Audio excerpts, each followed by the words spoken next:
A aula pública Ópera Mundi de hoje discute a importância do petróleo no século XXI. Neste programa, gravado no Pátio da Cruz, no campus Perdizes da PUC São Paulo, quem fala sobre o assunto é Leonan Guimarães. Engenheiro e cientista naval, Leonan é professor titular da FAAP e membro da Agência Internacional de Energia Atômica. A Comissão de Meio Ambiente da ONU concluiu em setembro de 2013 que o avanço do aquecimento global e do derretimento das geleiras é alarmante. O relatório afirma ser extremamente provável que a elevação da temperatura mundial seja resultado da ação humana. Os dilemas ambientais colocam em xeque a utilização do petróleo como principal fonte de energia. Nos últimos anos, cientistas trabalham no desenvolvimento de novas alternativas. O objetivo é suprir as necessidades da indústria e da população. No entanto, o debate sobre o futuro energético da humanidade vai além de questões técnicas. Por muito tempo, as fronteiras entre países são fortemente influenciadas pela produção petroleira. Os Estados Unidos são frequentemente acusados de promover guerras no Oriente Médio em busca do controle do chamado ouro negro. Será possível, então, romper com a lógica de exploração do petróleo? Qual o papel geopolítico e militar da exploração de combustíveis fósseis? A pergunta que o professor Leonan responde é: o petróleo continuará a ser a principal fonte de energia do mundo?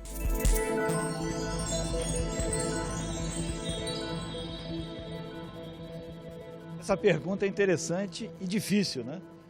Muito difícil responder porque ela está inserida num contexto muito mais amplo do que o contexto limitado ao tema petróleo, né? A gente vive hoje a necessidade de enfrentar 3 desafios. O primeiro desafio é garantir a disponibilidade dos recursos naturais a longo prazo. Não ultrapassar os limites suportáveis pela biosfera em assimilar poluição e resíduos. E, por último, mas não menos importante, reduzir a pobreza e a desigualdade social. E isso numa humanidade que hoje soma mais de 7 bilhões e as projeções para que chegue em 2050 com mais 2 bilhões de seres humanos sobre a Terra. Então a gente tem hoje, e se enfrenta especialmente para as gerações mais jovens, quanto mais jovem, maior o problema, que precisam ser equacionados. A gente pode agrupar esses problemas em 3 classes. O primeiro é o problema da pobreza. E pobreza a gente está falando de energia, de água, de alimento e moradia. Temos o problema dos direitos humanos, lato sensu, que entende saúde, educação, democracia, combate ao terrorismo, a paz, a busca pela paz.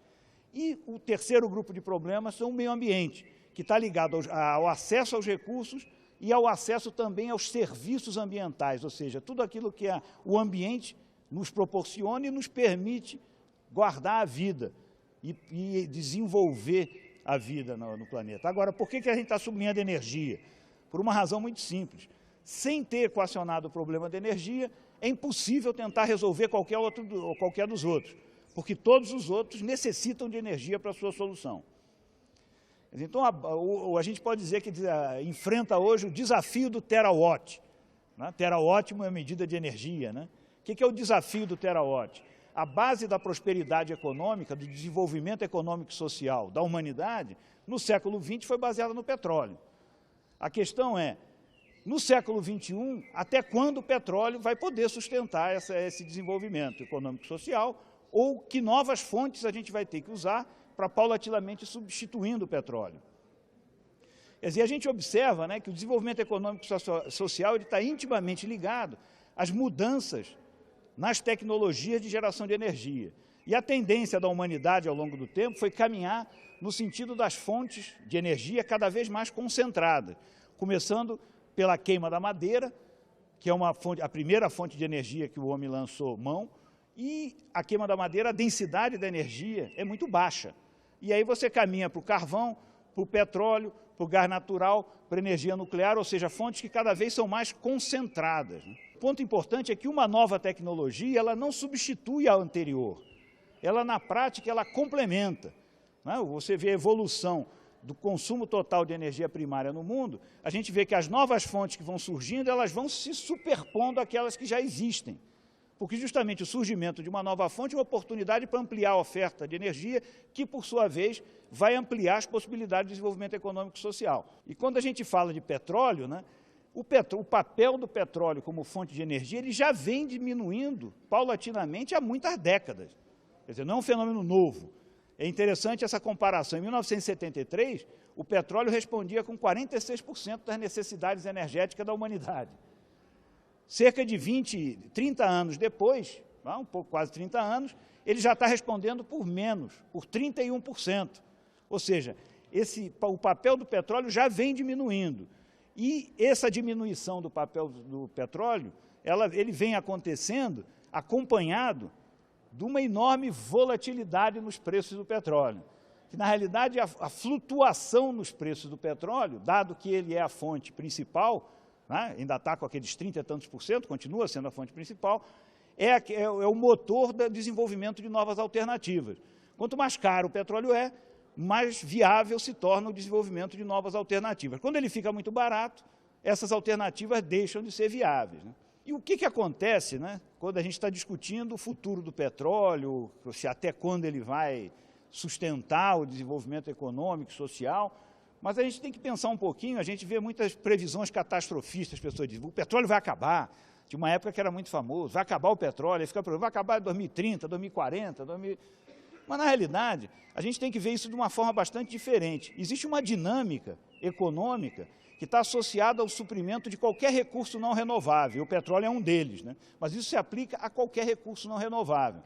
Você tem um ciclo onde você percebe que existe alguma escassez. Não necessariamente a escassez existe, mas você percebe que existe escassez. Isso faz com que o preço aumente. Bom, se o preço aumenta, o produtor e o consumidor reagem. Como é que o produtor reage? O produtor reage fazendo mais exploração, buscando novos recursos que eventualmente têm até maior custo, mas ficaram viáveis com preço mais alto, e aproveitando melhor os recursos que existem. Com isso, ele gera mais recursos economicamente disponíveis, né? Por outro lado, o consumidor, como é que ele reage? Ele recicla, ele busca ao máximo reciclar, ele busca um uso mais eficiente daquele recurso que ficou mais caro, né? E ele busca substitutos, né? Fazendo isso, ele reduz a demanda. Ou seja, a reação ao aumento de preço, por um lado, pelo lado do consumidor, reduz a demanda, pelo lado do produtor, aumenta a oferta. Quando essa coisa acontece, o preço cai de novo. E aí você aumenta de novo a demanda. E esse ciclo passado vem acompanhado de uma melhoria tecnológica que, por outro lado, reduz o custo da produção, incentivando mais aquela maior exploração. Até um novo ciclo, onde exista, de novo, percepção de escassez e, de novo, aumento de preço e, de novo, o ciclo vai se repetindo. Quer dizer, esse processo acontece para qualquer recurso não renovável, o petróleo não é diferente disso aí. Essa frase é muito interessante, quem disse essa frase foi um sheik árabe, né? Um sheik que, na época, era o ministro de petróleo da Arábia Saudita, foi um personagem muito conhecido na década de 70, o Yamani, que ele diz o seguinte, a idade da pedra chegou ao fim, não foi porque faltava pedra. Tá? Na verdade, a era do petróleo vai também chegar ao fim, mas certamente não vai ser pela falta de petróleo.